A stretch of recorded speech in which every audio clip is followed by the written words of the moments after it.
Good morning, welcome to అఫ్రెండ్ news bulletin. లో ముందుగా హెడ్లైన్స్ చూద్దాం. ఛత్తీస్గఢ్ కు తెలంగాణ రేషన్ బియ్యం తనిఖీల్లో వెలుగులోకి అక్రమ తరలింపు.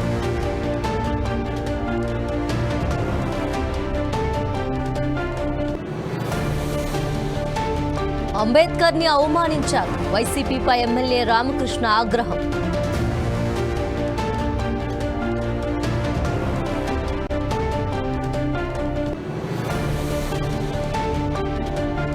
అనకాపల్లి జిల్లాలో తనిఖీలు, 110 కిలోల గంజాయి స్వాధీనం.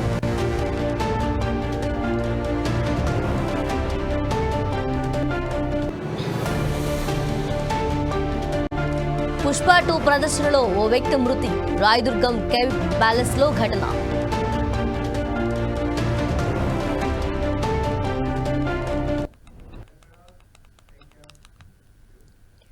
అనకాపల్లి జిల్లా దొండపూడి చెక్పోస్ట్ వద్ద పోలీసులు 110 కిలోల గంజాయిని స్వాధీనం చేసుకున్నారు.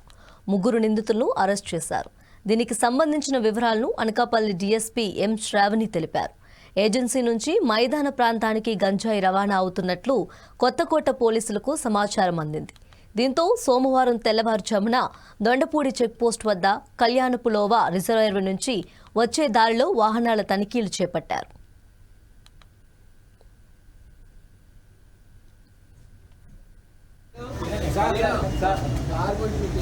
పల్లి డిస్ట్రిక్ట్లో శ్రీ ఎస్పీ గారి ఆదేశాల ప్రకారం ఈ మధ్య విస్తృతంగా వెహికల్ చెక్కింగ్స్ అనేవి చేయటం జరుగుతుంది. దాంట్లో భాగంగానే మాకు రీసెంట్గా 9th ఈ దొండపూడి చెక్ పోస్ట్ దగ్గర ఒక 110 kgs ఆఫ్ గాంజా దొరకటం జరిగింది. ఆ గాంజాతో పాటు ఒక 3 Android phones, cash worth 4050 rupees seize చేయడం జరిగింది. ఈ గాంజాయికి వాళ్ళు వచ్చేసి ఈ ఏఎస్ఆర్ డిస్ట్రిక్ట్ నుంచి కొన్నారు, వర్త్ 2,50,000 వాళ్ళు కొన్నప్పుడు. ఇది అమ్మేటప్పుడు రౌండ్ 11 lakhs వరకు వాళ్ళు ప్రాఫిట్ జనరేట్ చేసుకోగలుగుతారు. దీనికి వచ్చేసి వయా చాజంగి చింతపూడి లైన్లో నుంచి వచ్చి వాడు ట్రావెల్ చేస్తూ బుస్కొండ హిల్ ట్రాక్స్ నుంచి వస్తూ ఉంటే మనకి దొండపూడి చెక్ పోస్ట్ దగ్గర పట్టుకున్నాం. We have what credible informers, so వాళ్ళ ద్వారా కూడా మనకి ఇన్ఫర్మేషన్స్ వస్తున్నాయి. అండ్ అక్యూజ్డ్ వచ్చేసి 8,000 per kg అమ్ముదామని ప్లాన్ చేసుకున్నాడు రిటైల్లో. A1 ఈ అక్యూజ్డ్ ఎవరైతే ఉన్నారో మొత్తం మనం ఈ రోజున 3 అక్యూజ్డ్ని క్యాచ్ చేయడం జరిగింది. A1 ఎవరైతే ఉన్నాడో అతను Kerala person, A2 and A3 Karnataka నుంచి వచ్చారు. వీళ్ళు ఒక స్విఫ్ట్ కార్లో ఈ సరుకు తీసుకొస్తుంటే మనం వెహికల్ చెకింగ్ చేసి విత్ క్రెడిబుల్ ఇన్ఫర్మేషన్ మనం క్యాచ్ చేసాం. అండ్ దీని ద్వారా మేము చెప్పదలుచుకుంది ఏంటంటే all the check posts in Anakapalli district are working effectively. And SP sir instructions ప్రకారం ఈవెన్ ఫుడ్ రూట్స్ ఏవైతే ఉన్నాయో అవి కూడా మేము మానిటర్ చేయడం జరుగుతుంది. It's not just through informal networks, traditional policing మెథడ్సే కాదు, we are using modern methods also, through which మేము డ్రోన్ టెక్నాలజీ యూజ్ చేస్తాం. ఈ సమయంలో అటుగా వస్తున్న కారును ఆపి తనిఖీ చేయగా 110 కిలోల గంజాయి లభ్యమైంది. కారులో ఉన్న కేరళ రాష్ట్రం కాసర్గోడ్ జిల్లాకు చెందిన ఒకరు, కర్ణాటక రాష్ట్రం పుట్టూరు ఉప జిల్లాకు చెందిన 2 నిందితులను అదుపులోకి తీసుకున్నారు. అల్లూరు జిల్లా పాడేరు ప్రాంతంలో ఒక వ్యక్తికి 2.5 లక్షలు చెల్లించి గంజాయి కొనుగోలు చేసినట్టు వారు చెప్పారు. గంజాయిని తాజంగి బుసలికోట మీదుగా కూలీల సాయంతో కళ్యాణపులోవా రిజర్వ్ ఫారెస్ట్ ప్రాంతానికి తీసుకువచ్చారు. అక్కడి నుంచి కారులో తరలిస్తుండగా దొండపూడి చెక్పోస్ట్ వద్ద పోలీసులు పట్టుకున్నారు.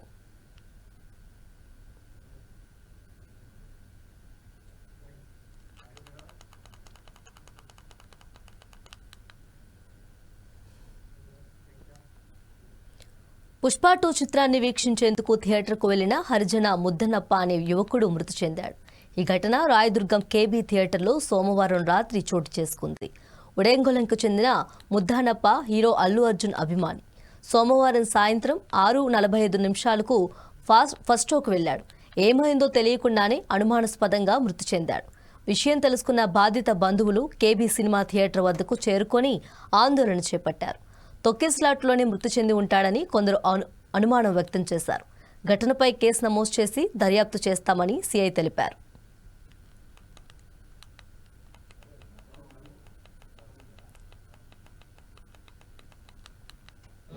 ఇక్కడ వచ్చి సినిమాలో 8:30 మాకు ఇన్ఫర్మేషన్ వచ్చింది. అల్లుడు చచ్చిపోయిన కింద వచ్చింది. వాళ్ళు అయినా కానీ సినిమా థియేటర్లో నడిపిస్తున్నారు. వీళ్ళు కూడా బాగా ఎత్తున చెప్తున్నారు పోలీసులు కూడా. మేమైతే చెప్పలేదు. మాకు న్యాయం చేసేంత వరకు నేను మాత్రము బాగా ఎత్తినాను. అనుమానం సార్, కొట్టి సంబంధం తెలుసు సార్, అదంతా మాకు అనుమానం సార్. దానికనే మేము చెప్పిన సార్ కూడా సీసీ కెమెరా పని చేయండి, లేదు పొద్దున్న చేస్తాం అట్లా చెప్తున్నాం చెప్తున్నాడు. మా మొత్తానికైతే మాకు న్యాయం కాదు సార్. సార్ లేదు సార్, తప్పు సార్. అది ప్రాణం పోయినా కానీ సినిమా ఆడిపిస్తారంటే అది పెద్ద నేరం సార్. అది చాలా ఘోరంగా సార్. అది మాకు నిజాలు తెలిసేంత వరకు మేము బాడెత్తాము సార్. ఉమ్మడి తూర్పుగోదావరి జిల్లాల ఉపాధ్యాయ ఎమ్మెల్సీ ఉప ఎన్నికల్లో స్వతంత్ర అభ్యర్థి బొర్రా గోపీమూర్తి విజయం సాధించారు. ఆయన సమీప ప్రత్యర్థి గంధం నారాయణరావుపై బొర్రా గెలుపొందారు. అయితే ఈ గెలుపును కేంద్ర ఎన్నికల సంఘం ఇంకా అధికారికంగా ప్రకటించాల్సి ఉంది. కాకినాడ జేఎన్టీయూలో నిర్వహించిన ఈ ఓట్ల లెక్కింపులో బొర్రా గోపీమూర్తి తొలి నుంచే ఆధిక్యంలో కొనసాగారు. చివరికి లెక్కింపు పూర్తయ్యాక 9,165 మొదటి ప్రాధాన్య ఓట్లతో విజయం సాధించారు. ఈ ఎన్నికల్లో బొర్రా గోపీమూర్తిని పీడీఎఫ్ బలపరిచింది. సమీప ప్రత్యర్థి గంధం నారాయణరావుకు 5,259 ఓట్లు వచ్చాయి. మొత్తం 15,494 ఓట్లకు 14,680 పోలయ్యాయి. ఈ ఓట్లలో 814 చెల్లనివిగా ఎన్నికల అధికారులు గుర్తించారు.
తూర్పుగోదావరి జిల్లా అనపర్తి వైసీపీ కార్యాలయంలో నిర్వహించిన అంబేద్కర్ వర్ధంతి కార్యక్రమంపై ఎమ్మెల్యే నల్లిమిల్లి రామకృష్ణారెడ్డి ఆగ్రహం వ్యక్తం చేశారు.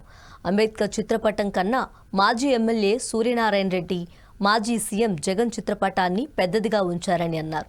ఈ ఘటన అంబేద్కర్ని అవమానించిందిగా ఉందని చెప్పారు. వెంటనే వారు క్షమాపణలు చెప్పాలని డిమాండ్ చేశారు.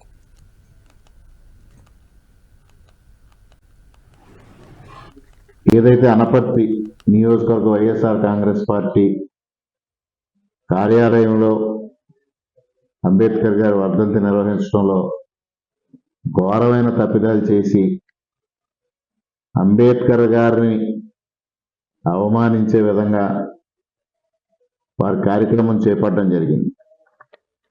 ఒక్కసారి ఇది పరిశీలన చేసినట్టయితే అంబేద్కర్ గారి చిత్రపటం కన్నా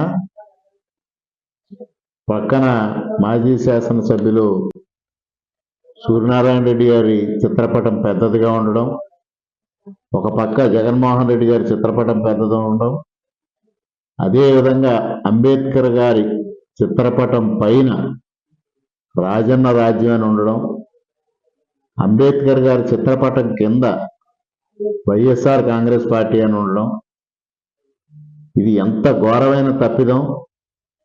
అంబేద్కర్ గారిని తీవ్రంగా అవమానించడం ఇది. అంటే కార్యక్రమం చెయ్యాలి, మొక్కుబడిగా చిత్తశుద్ధితో చేసిన కార్యక్రమం కాదు, ఏదో మొక్కుబడిగా చేసిన కార్యక్రమం.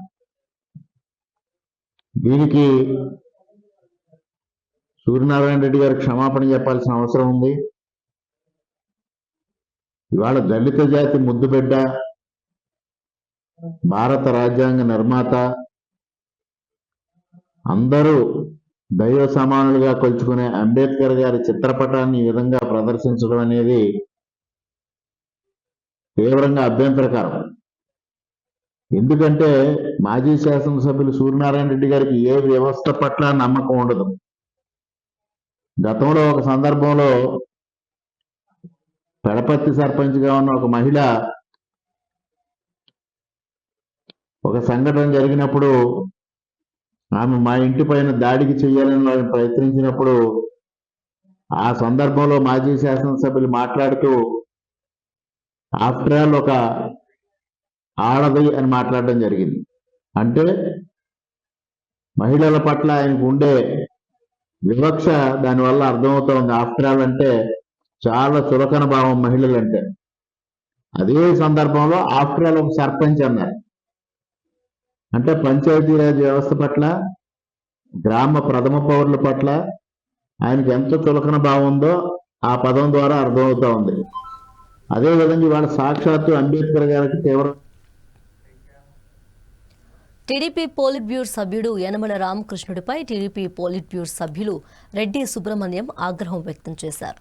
40 ఏళ్లుగా రాజకీయాల్లో ఉన్న టీడీపీ సీనియర్ నేత యనమల ఏనాడైనా బీసీల గురించి మాట్లాడారా అని సుబ్రహ్మణ్యం ప్రశ్నించారు. బీసీల సమస్యలపై గానీ కాకినాడ సెజ్లో బీసీ రైతులకు అన్యాయం జరుగుతుంటే సీఎంతో కూర్చొని మాట్లాడొచ్చు కదా అని అన్నారు. యనమల కులాల పేర్లు పెట్టి బహిరంగ లేఖ రాయటం ఎంతవరకు సలబు అని ప్రశ్నించారు. పార్టీలో ఉండి అత్యున్నతమైనటువంటి స్థానంలో ఉండి ఒక పాలిట్ బ్యూరో సభ్యుడిగా కొనసాగుతూ శాసన మండలి సభ్యుడిగా ఉంటూ గతంలో అనేక పదవులు అనుభవించినటువంటి వ్యక్తి ఆయన ఏదైనా చెప్పాలనుకుంటే నిర్భయంగా నిస్సందేహంగా ముఖ్యమంత్రి గారికి ఫోన్లో అయినా చెప్పొచ్చు, లేకపోతే పాలిట్ బ్యూరో సమావేశాల్లో చెప్పొచ్చు, లేకపోతే స్వయంగా కలిసి చెప్పొచ్చు. ఏ వ్యక్తుల వల్ల అన్యాయం జరుగుతుందో చెప్పాలి. ఆ వ్యక్తులు చివర ఆ కులాన్ని చేర్చి ఆ కులము యొక్క మనోభావాలను దెబ్బతినేలా ఆ లేఖలు ఉండకూడదు. కేవీ రావు వల్ల జరుగుతుంది అంటే కేవీ రావు వల్లే చెప్పాలి. కేవీ రావు చౌదరి మురళీకృష్ణ వల్ల జరుగుతుందంటే మురళీకృష్ణ అని చెప్పాలి. మురళీకృష్ణ చౌదరి జిఎంఆర్ వల్ల జరుగుతుందంటే జిఎంఆర్ అని చెప్పాలి. జిఎంఆర్ వైశ్య అని ఒక వ్యక్తి వల్ల అన్యాయం జరిగితే ఆ వ్యక్తినే చెప్పాలి తప్ప చివర ఆ కులాన్ని జోడించి లేఖ రాయడం నా వ్యక్తిగతంగా నాకు కూడా నచ్చలేదు. ఎందుకంటే నాకు కూడా ఒక్కోసారి అనిపిస్తూ ఉంటుంది, 42 సంవత్సరాలు రాజకీయంలో ఉన్నటువంటి సీనియర్ నాయకుడు యనమల రామకృష్ణుడు గారు చెయ్యని పదవి లేదు. ఆయన ఈ 42 సంవత్సరాలలో అంటే నేను 43 సంవత్సరాలు 44 సంవత్సరాల నుంచి రాజకీయాల్లో ఉన్నాను. నేను వచ్చిన తర్వాతే రామకృష్ణుడు గారు రాజకీయాల్లోకి వచ్చారు. ఎందుకంటే నేను 1981లోనే సర్పంచ్ని, 1983లో తెలుగుదేశం పార్టీ వచ్చిన తర్వాత రామకృష్ణుడు గారు వచ్చారు. ఈ 42 ఏళ్ళు పరిశీలించాను.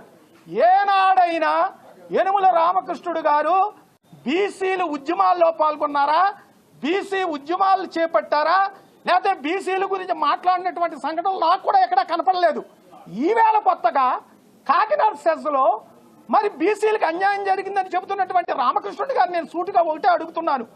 ఆవేళ వైఎస్ రాజశేఖర రెడ్డి గారు ఈ సెస్ శ్రీకారం చుట్టారు. అప్పుడు ప్రతిపక్షంలో ఉన్నారు రామకృష్ణుడు గారు. అప్పుడు ఎందుకు నోరు మెదపలేదు రామకృష్ణుడు గారు అని నేను అడుగుతున్నాను.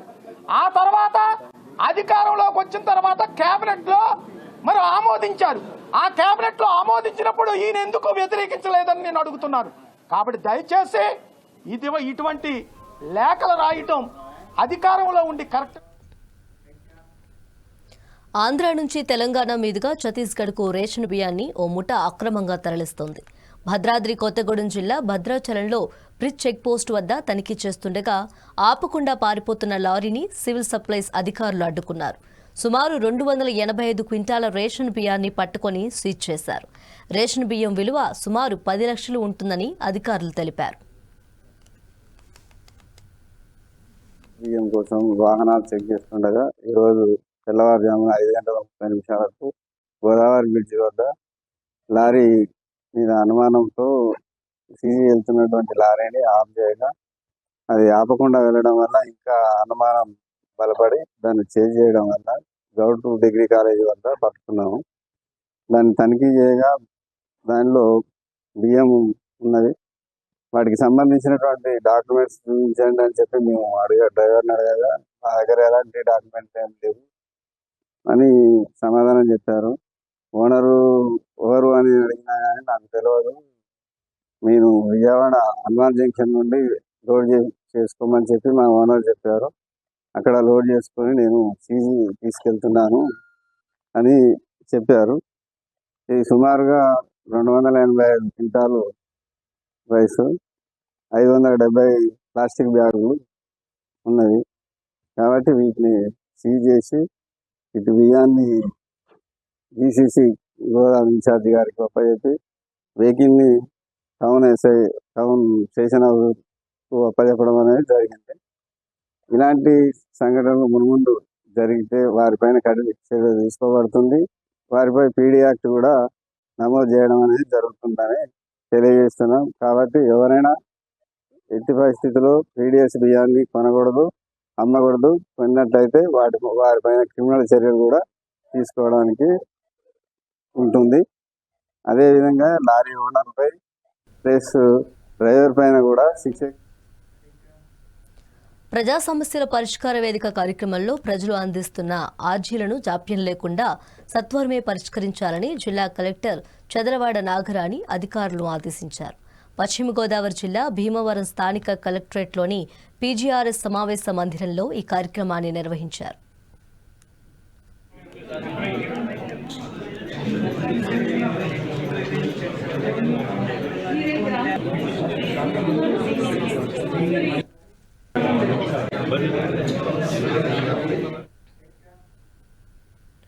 మాజీ సర్పంచుల పెండింగ్ బిల్లులను వెంటనే విడుదల చేయాలని మాజీ సర్పంచుల ఫోరం నేతలు డిమాండ్ చేస్తున్నారు.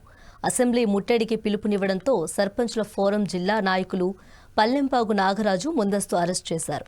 అభివృద్ధి కోసం అప్పు చేసి పనులు చేశామని ఆయన అన్నారు. ఏడాది కావస్తున్నా రేవంత్ రెడ్డి సర్కార్ మాత్రం ఒక్క పైసా ఇవ్వలేదని ఆవేదన వ్యక్తం చేస్తున్నారు. తమ పెండింగ్ బిల్లులు వెంటనే విడుదల చేయకపోతే ఆందోళనలు ఉధృతం చేస్తామని హెచ్చరించారు. మాజీ సర్పంచుల ఆధ్వర్యంలో స్టేట్ కమిటీ పిలుపు మేరకు, బీఆర్ఎస్ పార్టీ పిలుపు మేరకు మేము అసెంబ్లీ ముట్టడి కార్యక్రమానికి పోతుంటే ఈరోజు పోలీసు వారు మమ్మల్ని ముందస్తుగా అరెస్ట్ చేయడం జరిగింది. అయ్యా రేవంత్ రెడ్డి గారు, గత 5 ఏళ్ల పరిపాలనలో మేము అభివృద్ధి కోసం మా పిల్లల బంగారాన్ని తాకట్టు పెట్టి మేము అభివృద్ధి పనులు చేసినాం. ఆ బిల్లులు ఏమంటే మీరు ఇవ్వకుండా కాలయాపన చేసి ఇలా సర్పంచులు ఆత్మహత్య చేసుకునే పరిస్థితి తీసుకొచ్చారు.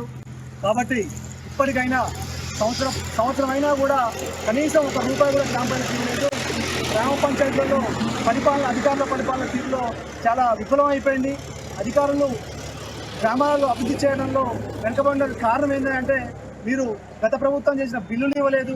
ఇప్పటి వరకు కూడా బిల్లు ఇవ్వకుండా గ్రామ పంచాయతీని కుంటుపడే విధంగా తయారు చేసిన దుర్మార్గమైన పరిపాలన ఉంది. కాబట్టి మీరు పండగలు చేసుకుంటారు, మేము మాత్రం మాజీ సర్పంచులు మాత్రం మోసపడి ఏడుస్తూ ఉన్నాం. డబ్బులు.